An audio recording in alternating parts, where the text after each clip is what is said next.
मित्रों नमस्कार। आप देख रहे हैं धर्मदृष्टि पत्रिका का यूट्यूब चैनल दस्तक मीडिया। मैं विनोद शुक्ल आपको सुना रहा हूं बाबा नीम करोली की अद्भुत कथाएं। अद्भुत कथाओं की श्रृंखला में महाराज जी के अनन्य भक्त सुधीर मुखर्जी उर्फ दादा के संस्मरण 1973 के। दादा एक दिन लिखते हैं कि हम लोग बैठे हुए हैं महाराज जी के सानिध्य में और पूरा परिवार है। उस समय कमला दीदी यानी उनकी पत्नी, हम लोग उन कमला दीदी के नाम से संबोधित करते हैं, तो उनकी बहन आ गई। बहन वहीं कैची में रहने के लिए आई हैं और वो ये कह रही हैं कि अब शेष जीवन हम महाराज जी के सानिध्य में बिताना है। कैची आश्रम में रहेंगे, वृंदावन चले जाएंगे, मतलब जहां महाराज जी रहेंगे वहां पर। अब उनके सगे संबंधी हैं, परिजन हैं, वो सब चिंतित हैं।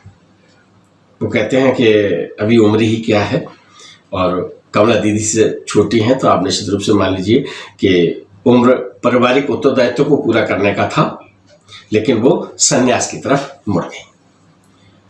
महाराज जी को पता चलता है, वो कहते कुछ नहीं है, लेकिन कमला दीदी फिर कहती हैं अपनी बात कि महाराज जी बिटिया नहीं समझ रही है, इसको अभी संन्यास की जरूरत नहीं है।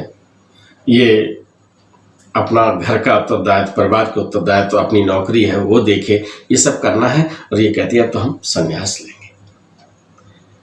महाराज जी पहले से ही और सब बातें सबकी सुन चुके हैं। जब कमला दीदी का निवेदन उन्होंने सुना तो फिर वो बोले, दीदी बहुत समझदार है, वे अपने बहन को यहां छोड़ेंगी। भक्त लोग हैं, दीदी की बात सुन ली है, तो भक्त लोगों को संबोधित करते हुए महाराज जी कहते हैं कि दीदी बहुत समझदार है, वे अपनी बहन को यहां छोड़ेंगी, वे हथकड़ी लगाकर वापस ले जाएंगी, आप लोग परेशान ना हो। इस तरह की जब वो बात करते हैं, लेकिन वो महाराज जी उस लड़की से कुछ नहीं कहते कि तुम जाओ कि न जाओ। लड़की रह रही होती है। दादा पहले से रुके हैं, कमला दीदी रुकी हैं, माँ मौसी भी कैची धाम में है, यानी पूरा परिवार सहित वहां। लेकिन वो लोग तो केवल जून जुलाई के लिए आते थे जब तक छुट्टी हो जाती थी, इसके बाद वापस चले जाते थे। लेकिन जो उनकी बहन आई थी, यानी दादा की साली यानी पत्नी की बहन, तो वो अब बिल्कुल सन्यासी के रूप में ही रहना चाहती थी। फिर हुआ क्या, न तो उससे किसी ने ये कहा कि अब तुम सन्यास मत लो, न किसी ने ये कहा कि तुम चली जाओ। गर्मियों की छुट्टियां जैसे ही पूर्ण होती हैं, सुधीर दादा और उनकी फैमिली, कमला दीदी, माँ मौसी, सब तैयार हो जाते हैं इलाहाबाद जाने के लिए। उनके साथ वो उनकी कमला दीदी की बहन भी तैयार होती है। दादा कहते हैं, मैंने पूछा अब क्यों चलना चाहती हो? अरे सन्यास रहो। कि नहीं, अभी नहीं सन्यास। क्यों? कि अभी हमें पारिवारिक उत्तरदायित्व की पूर्ति करनी है। तो वो लड़की भी यानी कमला दीदी की बहन भी उनके साथ वापस चली जाती है।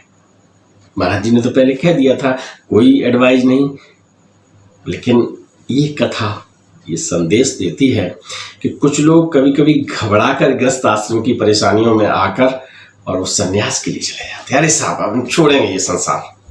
लेकिन याद रखिएगा, यदि आपने गृहस्थ जीवन की, गृहस्थ आश्रम की जो आपके उत्तरदायित्व हैं, कर्तव्य हैं, वो बिना निभाए आपने अगर सन्यास ले लिया है, तो आपने सन्यास नहीं लिया, आपने एक अपराध कर दिया है।